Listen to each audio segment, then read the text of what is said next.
بسم اللہ الرحمن الرحیم صلاۃ السلام علیک یا سیدی یا رسول اللہ وعلی آلک و اصحابک یا رحمت للعالمین۔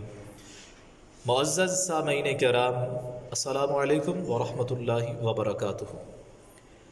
آج ہم سورہ یاسین شریف کے حوالے سے چند ایک باتیں عرض کریں گے۔ سورہ یاسین قرآن مجید کا دل ہے، کیونکہ اس کے فیض و برکات بے پناہ اور بہت اعلیٰ اور عرفہ ہیں۔ اللہ تبارک و تعالیٰ کی ذات و برکات کا قرب حاصل کرنے کا بہترین ذریعہ سورہ یاسین شریف کی تلاوت ہے۔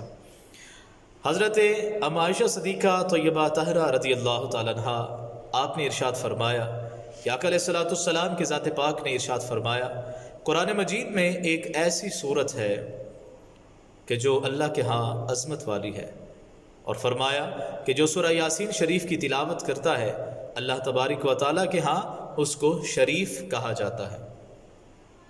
حضور نبی کریم علیہ السلام نے ارشاد فرمایا کہ جو شخص سورہ یاسین شریف کی تلاوت کرتا ہے بروز محشر اللہ تبارک و تعالیٰ اسے کثیر تعداد میں لوگوں کی شفاعت کرنے کا درجہ عطا فرمائے گا۔ حضرت انس رضی اللہ تعالیٰ فرماتے ہیں کہ رسول اللہ صلی اللہ علیہ وسلم نے ارشاد فرمایا کہ ہر چیز کا ایک دل ہوتا ہے اور قرآن مجید کا دل سورہ یاسین ہے۔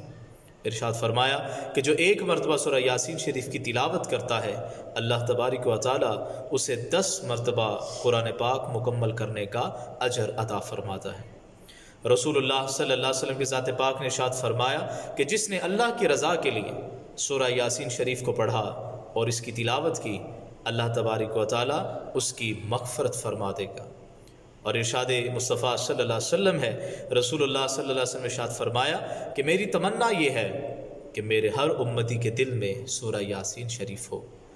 اور ارشاد فرمایا کہ علیہ السلام نے کہ سورہ یاسین شریف کی تلاوت کرنے والا شخص گناہوں سے پاک کر دیا جاتا ہے، اللہ تبارک و تعالیٰ اس کے تمام گناہوں کو معاف فرما دیتا ہے۔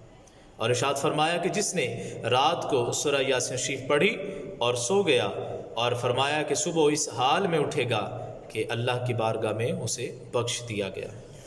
تو میرے تمام دوستوں، بھائیوں، بزرگوں، سورہ یاسین شریف ایک بہت ہی مقدس اور بہت ہی عظمت والی سورہ مبارکہ ہے۔ ہمیں یہ چاہیے کہ ہم صبح و شام اس کا وظیفہ کریں اور